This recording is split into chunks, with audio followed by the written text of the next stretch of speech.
Hi, I'm Felipa, and today is day 110 of my 365-day commitment to finish reading this Bible.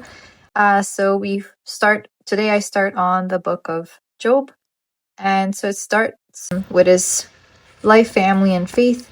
He lives in the land of Uz, and he is very upright. He fears God. He has seven sons and 3 daughters. And he's very wealthy. He has lots of animals, 7,000 sheep, 3,000 camels, and on and on. And I really like this part. In chapter 1, verse 5, it says, "And it was so, when the days of their feasts were gone about, that Job sent and sanctified them, and rose up early in the morning, and offered burnt offerings according to the number of them all. For Job said, It may be that my sons have sinned, and cursed God in their hearts. Thus did Job continually." So, I really like this.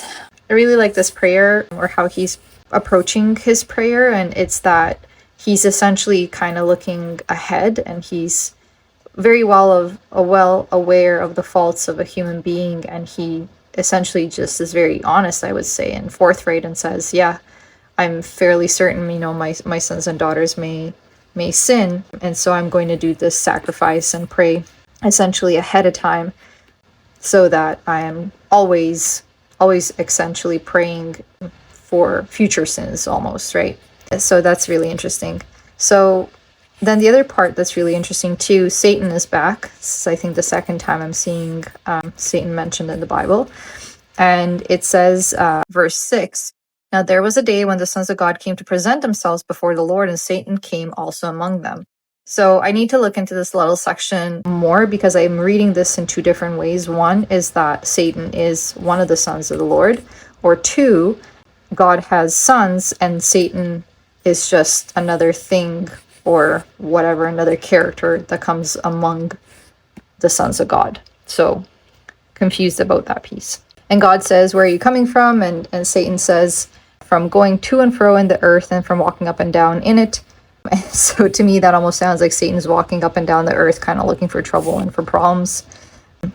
And the Lord says to him, "Have you seen my servant Job, that there is none like him in the earth, a perfect and an upright man, one that feareth God and escheweth evil?" And Satan says, "Are you sure about this? Because you gave him like his house and his blessings and everything. Let me take away those things and see how fast he curses you." And so God says, "Okay, you can do that." And so Job ends up losing his family and his wealth. Basically, the house where his sons and daughters are having dinner in, the house gets blown away by a great wind. His animals all end up being slain through different situations. It says there's a fire that burned up the sheep. Another, essentially some sort of a tribe or something that came and slayed the servants and some of their oxen and things like that. And so Job literally loses his wealth and his family. And he, upon hearing his family's gone, it says, he fell upon the ground and worshipped and said, "Naked came I out of my mother's womb, and naked shall I return thither. The Lord gave, and the Lord hath taken away. Blessed be the name of the Lord." So he's returning to this whole notion of essentially everything I had was not mine to have in the first place. It was almost like borrowed, because God can give it to me and God can take it away from me. So I'm seeing him as being very detached from the situation. I'm not saying he wasn't mourning. I'm not saying he wasn't in pain and in sadness about losing his family and his wealth.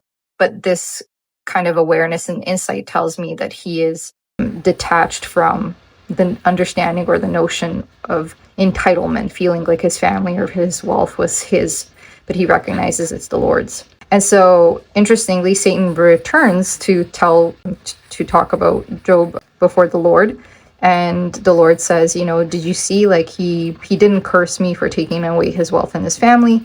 And Satan says, "Okay, we'll take away his flesh and see how fast he curses you." So Satan goes and delivers him sore boils from the sole of his foot onto his crown, and therefore he loses his health. And his wife says unto him, "Dost thou still retain thy integrity?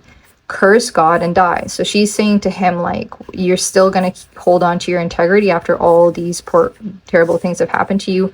Just curse God already and die. But he said unto her, Thou speakest as one of the foolish women speaketh. What? Shall we receive good at the hand of God, and shall we not receive evil? In all this did not Job sin with his lips. So once again, speaking to that kind of insight and awareness that he has, where he's saying, are you, like, what are you thinking, that we're going to receive good but not receive evil? And this last part that I ended on my reading today, where 3 of his friends mourned with him in silence. They came down to visit him, and they lifted up their voice and wept, and they rent every one of his mantle and sprinkled dust upon their heads toward heaven. So they sat down with him upon the ground 7 days and 7 nights, and none spake a word unto him, for they saw that his grief was very great. So this is where I end today's reading. It was quite short. It's maybe like a page and not even a page and a half or so, but lots of deep thoughts and deep reflections to consider. I'm not sure what I'm going to read about tomorrow. It says it'll be chapter 3, day 111 on the 20th of December, about how Job curses the day that he was born.